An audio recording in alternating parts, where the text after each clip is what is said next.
This is the Transportation TV News Update. I'm Tony Dorsey reporting.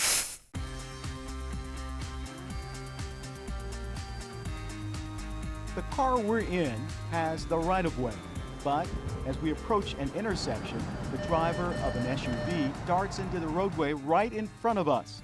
Our car automatically stops, and the driver had nothing to do with it. This is just one example of transportation innovation, the theme of the 2012 AASHTO Spring Meeting, held May 17th through the 20th in Traverse City, Michigan. Washington State, Dave, has been a leader in this field for years. This discussion is about an emerging safety feature called connected vehicle technology. On Friday, May 18th, AASHTO President and Michigan DOT Director Kirk Steidl led a peer-to-peer discussion to answer questions about where the technology is today and where it's headed, and why state departments of transportation need to be part of the process. It was really premised by the safety pilot that's going on in Ann Arbor, Michigan this year. It's an $18 million investment by US DOT and NHTSA in particular to see if connected vehicles, if the safety benefits will ultimately pan out and how much are those and quantify them and all the rest, and to decide whether or not they should make this a requirement for all cars in the future to have, much like airbags and seat belts and all the rest of it. So it was really a learning piece for everyone around the table to just get up to speed as to what this is, because states are going to be involved in connected vehicles. Many AASHTO Spring Meeting attendees took the opportunity to witness connected vehicle technology in action.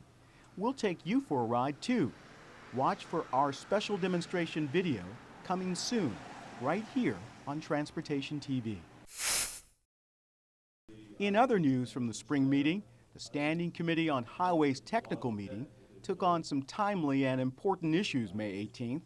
Members discussed ways to speed up the delivery of transportation projects, preserve transportation infrastructure, and deal with climate change adaptation.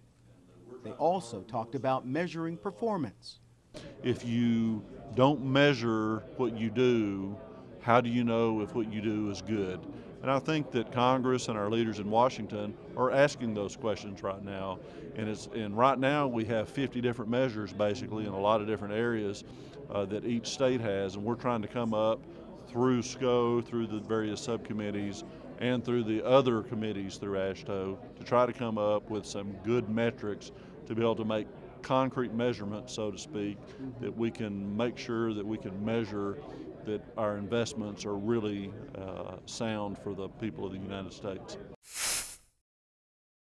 There was an important ribbon cutting held Saturday, May 19th at the AASHTO Spring Meeting. The event celebrated the expansion of the U.S. Bicycle Route Numbering System, U.S. Bicycle Route 35, which runs 500 miles from Canada through Michigan and into Indiana, was approved by the Special Committee on U.S. Route Numbering. The Special Committee also approved U.S. BR 45 in Minnesota and realignments for U.S. BR 1 in North Carolina.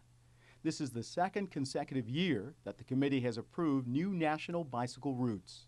I think you'll find that the bicycle groups and coalitions from around the country are beginning to organize it. And so when you actually lay out and map a bicycle route, you want the folks that are using it to have that sense of safety, that this has been looked at by someone from an engineering perspective and that it works. And so we expect to see a lot more applications coming as bicycle routes get developed. And finally this week, two major retirement announcements made news at the AASHTO Spring Meeting. On May 20th, AASHTO Executive Director John Horsley and AASHTO Director of Program Finance and Management, Jack Basso, notified the Board of Directors that they intend to retire effective February 1st, 2013. AASHTO President and Michigan Department of Transportation Director Kirk Steidl told the Board of Directors that the association's executive committee would begin a search for candidates to replace Mr. Horsley and Mr. Basso. No timeline for the search was given. Next week, look for coverage of AASHTO's Track and Rides Miniature Bridge Building Competition, which was held at this year's spring meeting. Students from several states took part, and the winners took home some major prize money, as well as a better understanding of math, science, and civil engineering. That's the Transportation TV News Update.